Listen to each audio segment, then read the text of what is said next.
Today's presentation has a very interesting subject of one of the higher faculties that we don't really talk about very often, and this is the higher faculty of intuition. Yet I have a much simpler term for intuition, which I think also helps describing how it feels. And this one goes by the name of the gut feeling. Think about it. In all of these scenarios, you felt something. And this something starts here and it travels kind of slowly through your body, and then it comes and it starts to become clenched in the mouth of your stomach, right here, right there. You have felt it many times, and perhaps sometimes you just feel it without inductively thinking about it. Well, this is just to process what this feeling is. You just let it pass and you say, oh, my stomach is aching, or I just feel uncomfortable. But this is an alarm. It's telling you something very valuable and you must listen. Now, don't you think it's interesting? Don't you think it's more than just coincidence that I feel it? You feel it as well. He feels it, she feels it, we all feel it. This feeling is real. And people at times claim that to be of a crazy mind or something that is childish, that of fantasy. Intuition is a preventive system, or initially can be used as that. It is similar, as we have observed in many animals, especially when they start to develop, they have some sense of self-preservation.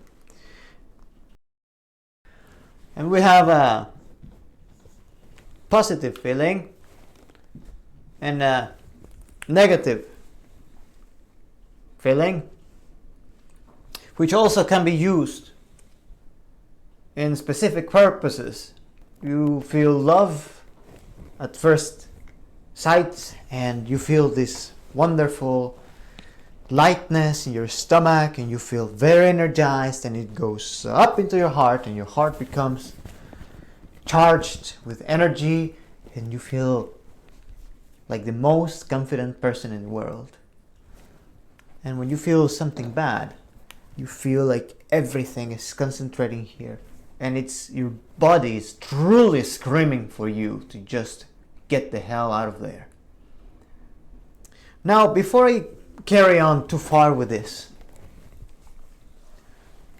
I would like to make a mention that today's presentation is dedicated to the brilliant mind of Dr. Jordan Peterson. It is wise to say that he has helped millions of men with his teachings, both in university and now as a private, and on his channel on YouTube as well. Very sharp mind that has definitely caused some interesting breakthroughs in the world of psychology. He has acted as an ambassador to the information left behind by Dr. Carl Jung. And so as well, many people enjoy listening to him. But later on, we will relate this to his teachings, or rather the information that he has been developing from Dr. Carl Jung, as this is not directly part of his work, but a subproduct, and we'll be getting there shortly. This we can describe in a few ways. We have what we say appearances. We have first impressions, and there is one very interesting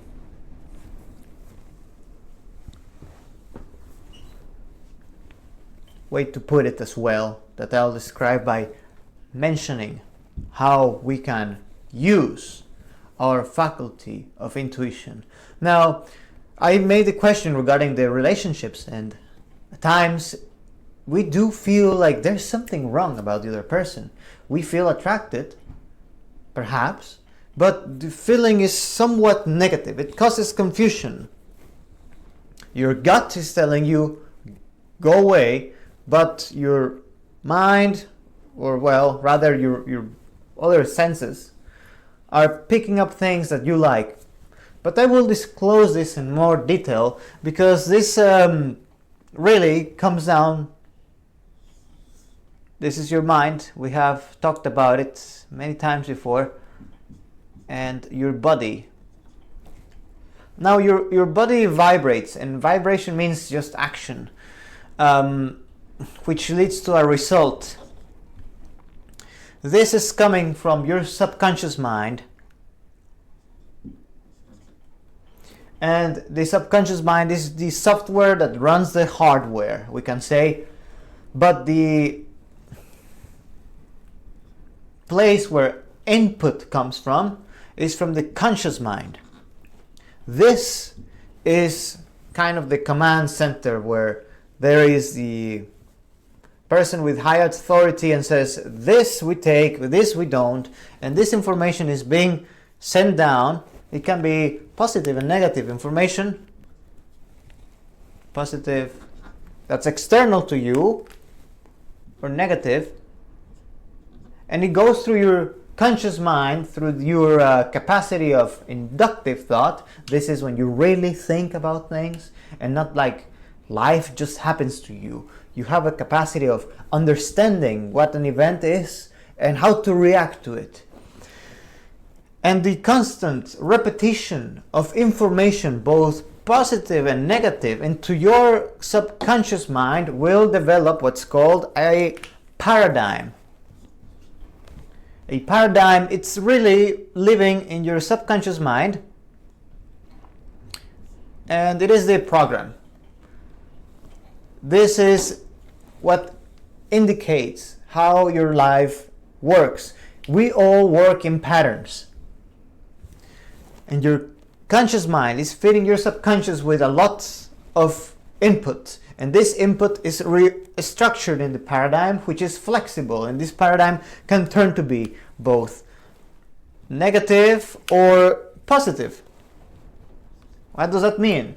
If you have a positive oriented paradigm, your subconscious mind will start to generate a message to your body which is positive.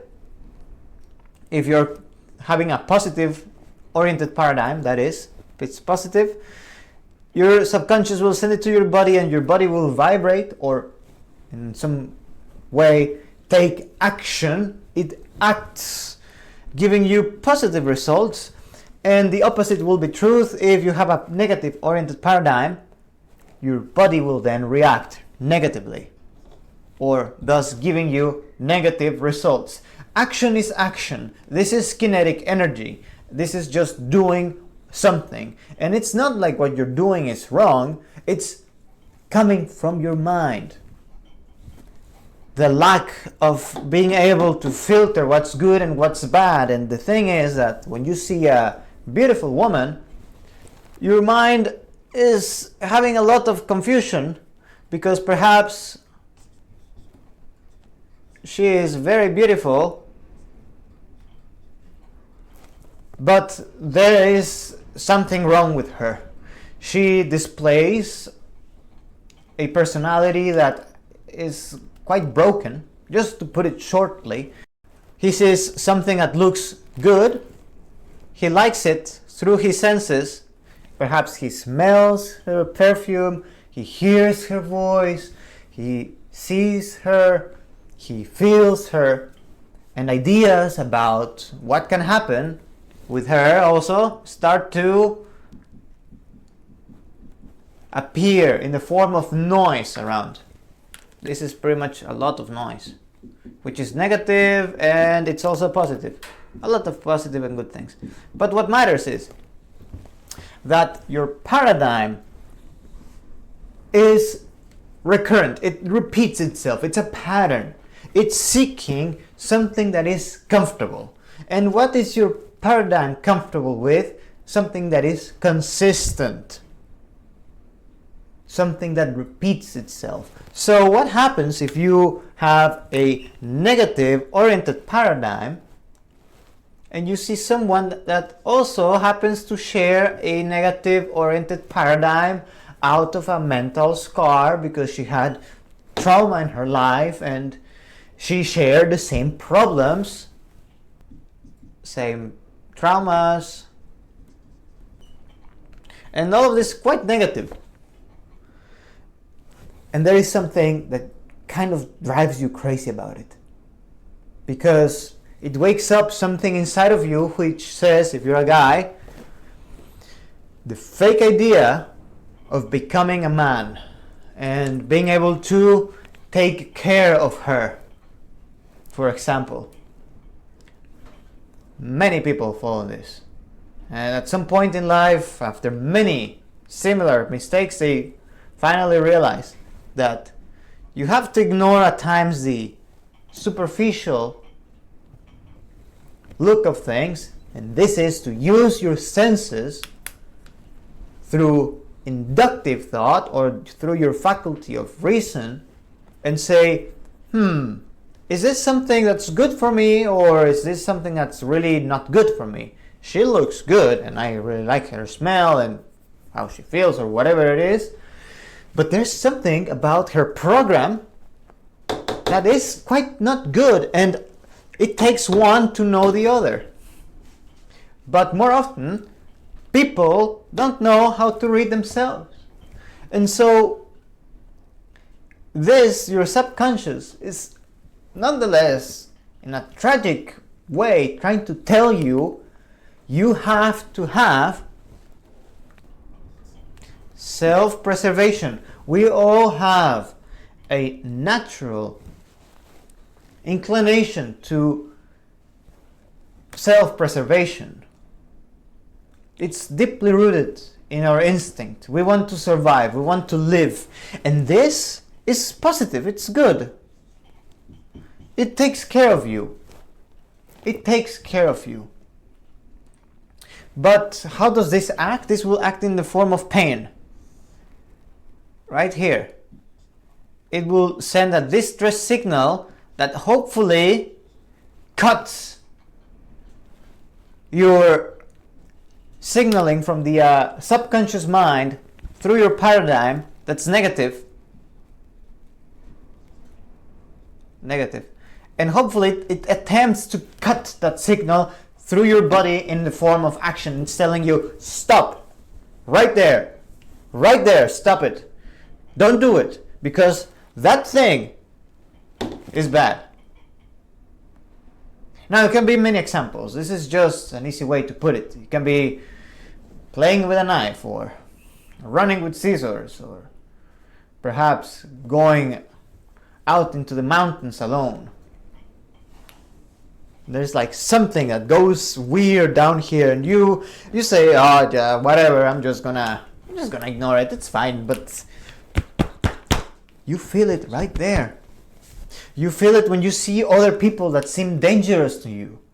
You have to understand that we are very sensitive through our senses. This is sight, hearing, smelling, tasting, feeling, and you have receptivity through infinite intelligence, which is an energy that exists and gives you information about things for developing ideas. Shortly put. There is a video about that. You can take a look at it. And we are extremely sensitive. When we think or reason deductively, this is when you don't have a barrier on your conscious mind and information just kind of rushes in, really, without much effort. But at times, the deductive form of reasoning is quite vital because it is primal, we could say, and it goes hand to hand with self-preservation because it catches on negative things, and when you are off guard, we can say, because it's impossible that you inductively think everything. Again, inductive thought means that you process everything that's happening to you, everything that's going on. You cannot think of how to process your bloodstream, your blood circulation, or to create chemical reactions in your brain to feel happy. This is something that happens just deductively as well, and at times external factors will make you feel like this. And then it sends a signal that tells you, wake up, now you have to close this thing, put a helmet on. Close it by using your inductive reasoning, inductive thought. Think what's going on, protect yourself. And when this still manages to go through, then self-preservation acts and tries to cut the signal again. But there's also a negative way that we use this, because this is kind of a way of being, we could say, generous and kind to ourselves. Because this is self-preservation, it's taking care, it's coming from care. And when you learn how to take care of yourself, you know how to take care of others. You cannot care of others if you don't know how to care of yourself. It will be not genuine. What about the guy that looks dangerous? What do you think is going on his head? Did you know that they have run tests where they gather inmates from prisons and they play a tape where they see people walking in a street, and they tell them, if you were to mug or assault someone or do whatever thing you would do that's of a selfish and harmful, in other words, evil nature, who, and this is good, who will you pick? And almost in all cases, the inmates will pick exactly the same people. Without being together, they will call them one by one and say, I will pick this person. And the other person will come and say, I will pick this person. And the same person, and the same person, the same person. Because these people walk, they use their physical movement as means of expression of their self-image that says, I am a victim. I am small. I am vulnerable. I am weak. Whereas there's people that have their chests open, they move more slowly, they talk more slowly as well, their tone comes down, and they think before they say something. They don't go running in life, just saying whatever. And these guys are quick to pick this up. This is intuition that they are using negatively through evil actions to hurt people. That is very interesting. And regarding with relationships, it helps you as well. And more often, this feeling is really telling you that there's something wrong. There's something wrong deep down. You have to take a look at it. Don't ignore yourself. Ignoring yourself is like if you had a little kid that's crying and saying, I'm hurting, it hurts, please help me. And you say, shut up. Leave me alone. I don't believe you. That is to self-abandon yourself. Listen to this, really. Your intuition is one of your most primordial faculties that has been hanging around with us for millions of years. What do these things have in common? Have you ever felt like you are walking and you kind of just feel it? You look around and there's someone that's looking at you. Or perhaps there's someone that you know that's just right there. You are thinking of someone and then you get the message. And it's interesting, I just today, it happened to me. I had been thinking about someone and then I got the message. When was the last time I talked to this person? About 6 years ago. But because I really felt it here. But I felt it in a positive way because I was thinking about good memories and how it feels to be close to this person and other things. And I was very confident when I got this message. I honestly just felt like it made sense. This is not magic. It is, people call this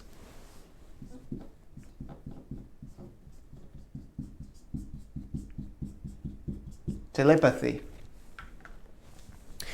Although I am certain that telepathy does not occur up here, telepathy occurs down here. Through a personal experience, I realized that whenever I felt something wrong here in my romantic relationship, it meant that something was wrong. And every single time I chose to ignore this, something went wrong. Until I decided to start listening to this. Then it was much easier to navigate all kinds of problems and to understand my partner better as well. Because you just pick it up. You know that we communicate with our bodies as well. Did you know that you can say perhaps much more without saying a single word? Your body is very powerful. And usually through first impressions, this is why it's so important, because the first impression you get of someone, it is telling you an immense amount of information. If you think this is superficial and fake, think about it twice. You have to experience it more often. First impressions are a direct reflection of the other person's psyche, of their mental status, what's going on in their head. This is what you say, well, it gave me the impression of being ta ta ta ta ta ta ta ta ta, and you start to count many things. And you say, oh, well, maybe I'm just judging. And with time you say, oh, I was wrong, it actually turned out to be better. People at times know their faults, and they will try to desperately cover these things.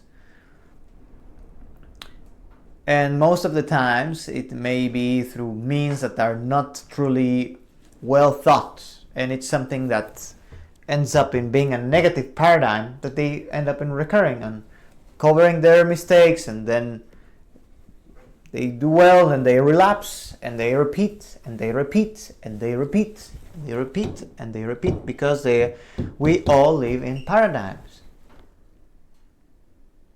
That's why successful people always do good, because they are always living in a positive paradigm. And you will hear the saying that you take the riches away from a rich person or a successful person, and he will build his wealth again, because they know how life works. They don't need anything. They most likely came without much anyway. Going back to this subject, appearances, first impressions, telepathy. Telepathy is when you just kind of feel this feeling, connect with other person or event as well. It's your intuition, it's danger, or it's something good. Take a look there. Where is my thing? And have you ever lost an object that's so small, so tiny, that you think it's impossible you're gonna find it, and you find it? It happened to me with repairing a little watch, and the spring that was this small jumped, and the floor was all dirty, and within a minute I found it. It just kind of felt like, if I was this thing, where would I fall? And it was right there. And it was very dirty, I will tell you, the floor. Anyway, so it's not necessarily about people, it's also about things, it's about animals. You pick it up with a dog that's good and kind of joyful, and there's this one dog that you feel it, you say like, there's something off here. I'm not gonna get close to, and they bite you, right? Think about it. It's your body telling you, don't get close. It's stopping you from saying, oh, I will pet the dog. Don't.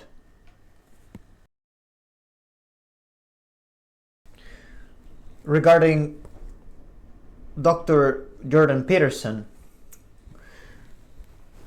something that we can make a very interesting relation to this body and mind diagram with his research is through what we know as, you have heard about this most likely,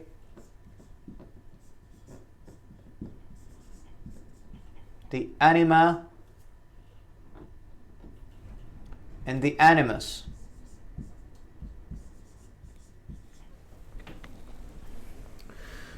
Now, Dr. Jordan Peterson has acted very well as an ambassador of the teachings of Dr. Carl Jung, and both of them would agree that we, depending on our natural gender, if you're a male or a female, you will possess the opposite nature within you, and it's some kind of force that's always existing within you.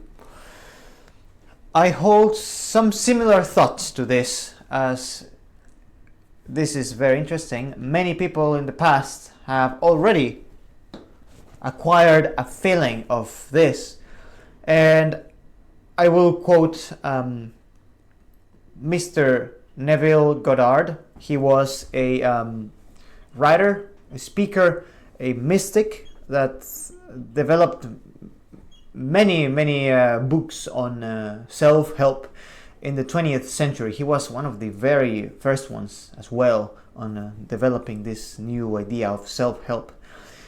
And through his book on the, it's called Feeling is the Secret, he said, the conscious is masculine, male. The subconscious is female. The conscious generates ideas and impresses these ideas into the subconscious mind. The subconscious mind receives ideas and gives form and expression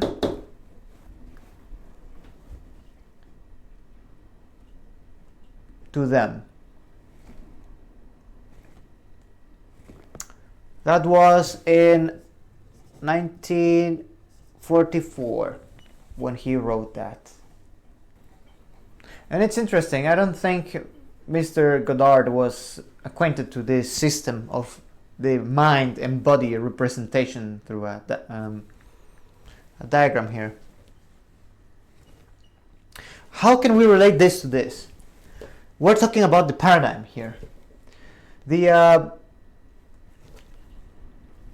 paradigm and your subconscious mind. For now we're just separating these things and we're focusing on, this is going to be our female and this is going to be our male. You as a man, your conscious mind will work in that same way as in your animus.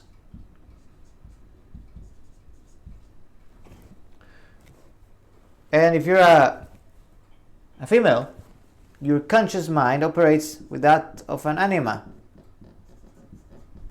This means that through life, you're as a man, as a male, always try to think and strive to become that of the nature of a man, and the opposite will be true for a woman or a female trying to chase that of being or becoming whole with what the true nature of a female is.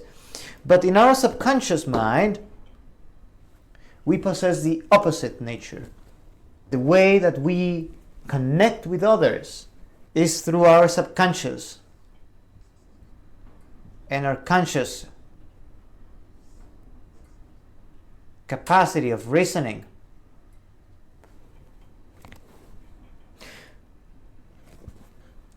Have you ever seen how somehow women seem to be able to be very receptive on how a guy is actually a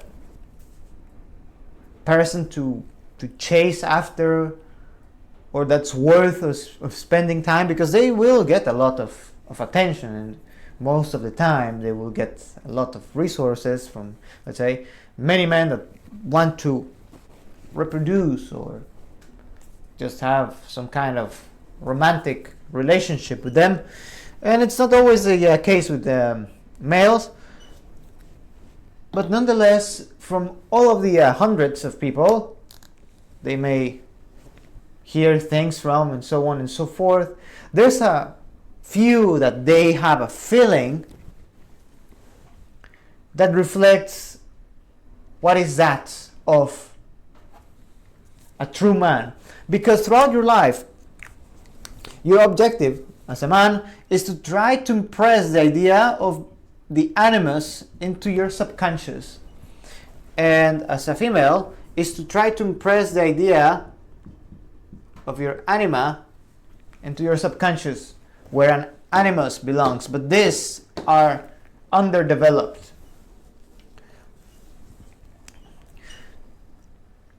And I think that now recently we kind of start noticing that, for example, people that are not whole, that are not very responsible, that are not mature, they will show signs of, in the case of men, of being childish. And sometimes this childish feeling has some feminine trait to it. They are vulnerable, they escape responsibility, they are more submissive. And females that are quite immature, they have the opposite. They have this idea of impressing dominance and independence, but in a very forceful way that does not feel genuine. You know that a woman does not have to always fight against men in order to prove that she is self-sufficient. And similarly is true for a man. He doesn't have to show who's boss here to show that he's a sufficient person. This is something that you act, that you do through your actions, and that comes in harmony and in peace. Anything that's disruptive, it's immature, really. And that means when you're immature, that means that you do not have a well-developed faculty of inductive reasoning. This is that this disappears, vanishes to the air, and you remain with this. Because when you were conceived on this world, we use the mind-body diagram like this. You are all but subconscious. Think about it. When you came into this world, you did not have capacity to process anything. Everything that was thrown onto you, whether it be positive or negative, was straightforwardly dumped into your mind, which developed into paradigm, positive and negative in many ways, and their orientations. So through our patterns, we also identify ourselves here. We connect and identify. We say, as a man, I have a feeling of how a woman, a real woman is.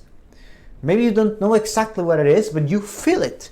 And a woman, she has an idea or a feeling of what a real man is. Someone that can really take care and being careful and generous and protective, and someone that also learns how to complement each other, because you complement each other when you are complete. When you're immature, you're dependent of each other. And that's what causes many problems in relationships, where one or two of them, well, it's likely that both of them are immature if the relationship is not working, because a person that has learned how to seal their mind and keep everything negative away, they have listened to their gut feeling many times, to their intuition many times. They know what danger looks like, and they say, no thanks, this I will not take. These ladies, they have gone through many of these things, and they say, oh, these guys pretend to be like strong and all that, but they are just childish.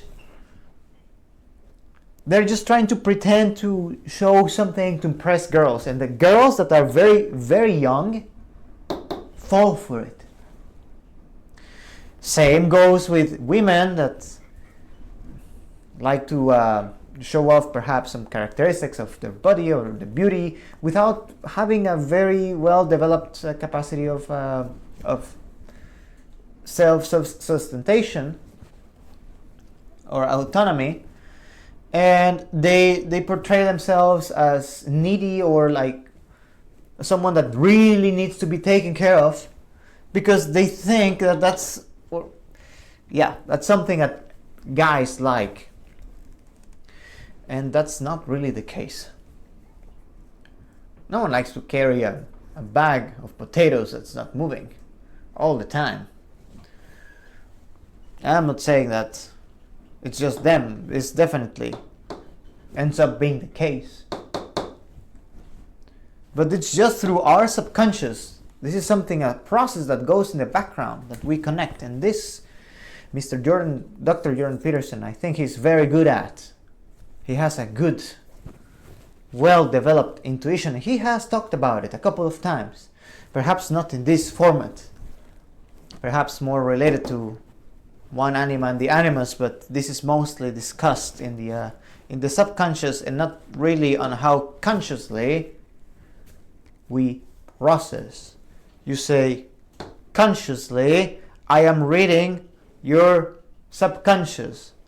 Consciously, I'm reading your subconscious, you say. And if I see that there is a negative paradigm going on there, I will choose to reject it. Because I have developed. This is not your cranium, by the way. This is your mind. It's not your skull. This is your mind. Not your brain, your mind. You have to protect your mind. And if you see something positive, let's see, maybe she sees something positive, a paradigm that's positively oriented of this guy here, and he says, well, that seems like very responsible.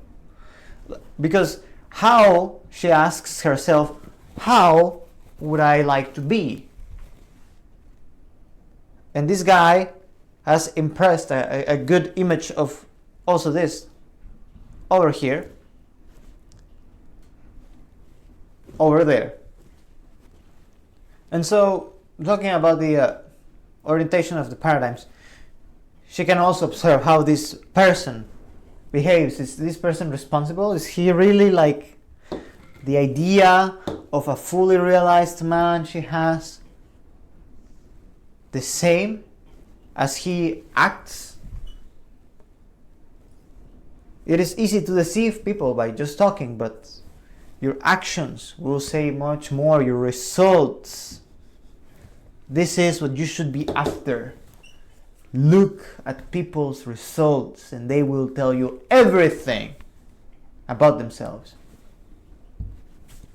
There is some notion of shame, I believe, on this, which I think it should be really get rid of in order to advance and become responsible, to accept what you have and how you're brought to this world as well. That's how you connect with other of the same gender, through your consciousness. This is when you have, for example, you see someone, you're as a man, you see someone dangerous, and you interpret what the posture, how it feels, because you have done it perhaps. You know how certain postures feel like, that impose, let's say, power. And through your self-preservation, it will shoot an alarm in your mind.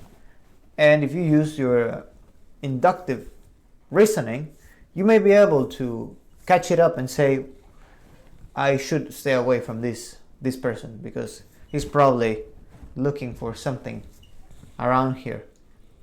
And if you're smart, you just simply keep distance, because conflict may not be the wisest thing to do. Or you simply align and understand better how you become more competitive with other peers. That's why when you go like to the gym, you feel perhaps more competitive when you see other guys. Or at your workplace, who is more productive. Because you connect with this consciously. And same for ladies. That's why they may feel more competitive as well. Because they're all striving to impress this into their subconscious. Who is better at it? Who is the man? Who is the woman? Who gets them all? And same with negative things. You have to take a look at what's going on around yourself. Why do you feel like this with this specific person that you are so conflicted always with? Do you reflect perhaps something of your self-image? Or maybe of your negative paradigms? Because it's a reflection. It's telling you it's something that you do that causes you pain. Don't take more pain, please.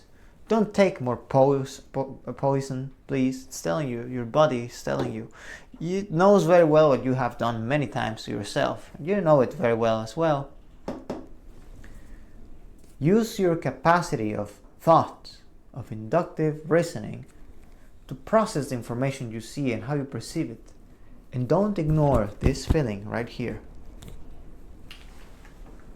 I hope that this presentation has helped you seeing the world through different lenses, and that this exercise may help you become more sensitive and understand your own body better.